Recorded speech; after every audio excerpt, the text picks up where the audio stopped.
Domaća Cibalija došla je u vodstvo u 37. minuti. Strelac je bio Josip Lukačević, a taj gol upravo vidimo u usporenoj snimci. Odličan ubačaj Radotića s desne strane. Pavličević je izjednačio na vrhu asistenata koji je glavom spustio za Lukačevića koji je vrlo lagano matirao. Zasluženo vodstvo Cibalije, gospodine Mataković. Pa je zasluženo. Ova akcija inače malo duže trajala, duže se plela. Prilika je sad za Šibenik i euro zgoditak Ali Spahića. Mehmet Ali Spahić poravno je za 1-1 Šibenik iz ničega do poravnanja. Pa evo, zapričali smo se, pa nisam ni pratio baš.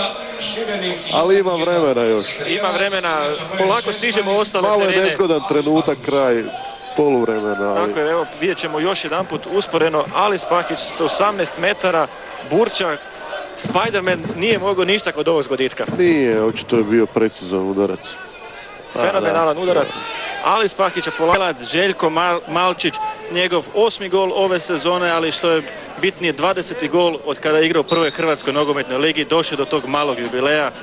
Odlična akcija koju smo upravo vidjeli i realizacija Željka Malčića hladnokrvno kao pravi egzekutor. Pa bio je, da, pravodobno poslužen. Mislim da mu nije bilo teško.